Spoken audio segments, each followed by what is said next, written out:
Hello everyone, it's Paros, and this video is probably really overdue, considering how long it's been since the newest Hana trait Warp came out.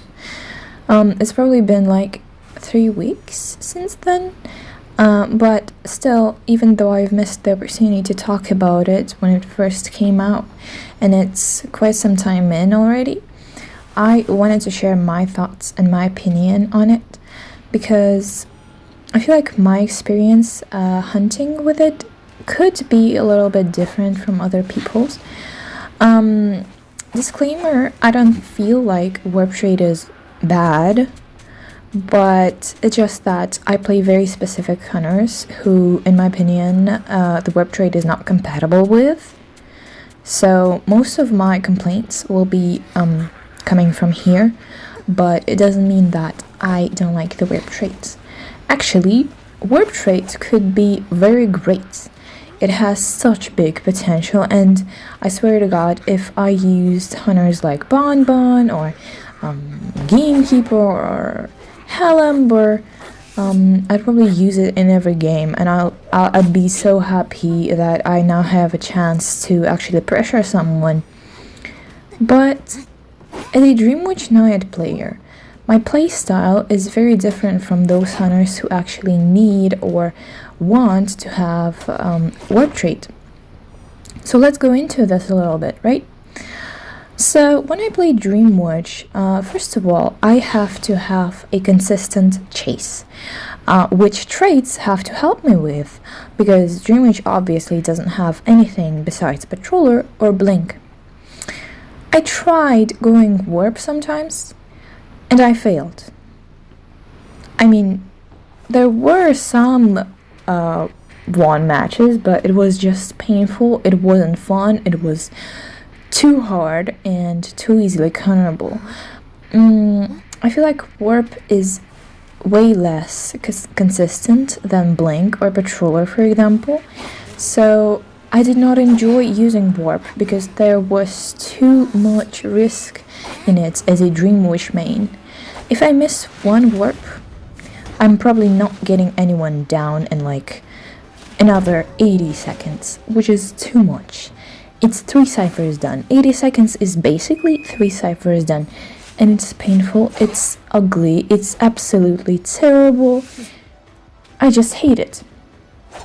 I just hate it on Dreamwitch. Now, you could argue that using it on endgame as a Dreamwitch could be better, but to be honest, I still disagree with this point.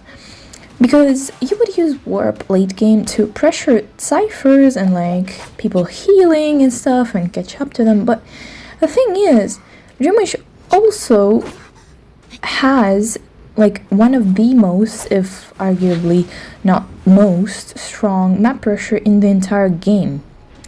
So I don't see any point in increasing this pressure, because if you do, it just becomes really confusing. For example, to cancel the warp as a Dreamwitch, you'd have to, first of all, actually summon it, but then you'll have to remember on which follower, or for example, if you summoned it with main body, you'll have to remember those kind of details, because if I, for example, summoned it with my main body, summoned warp with my main body, I won't be able to cancel it with my spawn follower and vice versa, and so on and so on. So it's very confusing, and you have to keep it in your head, so it's just so annoying. Yes, those little things. And when it comes to Naiad, many people say that warp is actually really strong on Naiad, and I don't argue with them, because I feel like warp can be really strong on her. It's just that my playstyle is kind of different from those people who like it, I suppose. Because, to be honest, my chase on Naiad is very weak, and it gets kind of countered on my tier. Even though I'm not that high, people already kind of figured out what to do with her. So yeah, Griffins are not that clueless anymore. Yeah, so I kind of feel like I need an aggressive trait like Blink or Patroller, and yeah, you could argue that you could just use Warp to catch someone, you could kind of use it like Blink, but I disagree. Blink is so fast, it's so conservative, and it's very hard or sometimes even impossible to predict or counter. But Warp is too slow when it comes to chasing someone, and I feel like you can only use it to chase someone when you're in some kind of open areas, so that survivors can't predict it and, for example, rotate somewhere to pallets or windows. So no, I don't like Warp for chasing. And when it comes to pressuring, to be honest, I'm not that much of a pressure girly when it comes to Naiad, and I know that it's not good because camping a lot makes me a tie hunter. Still, I can't help it. I always camp with Naiad. I cover things with my bottles. I go to basement, and I just don't feel like Warp is useful for me at this point in time when I'm camping, when I'm trying to use my time efficiently to set up an area for my camp. So yeah, this is my point for Warp. I still think it's good, but maybe I'm just not used to it. We'll see what will happen again. Thank you so much for watching my videos. I love you. Bye!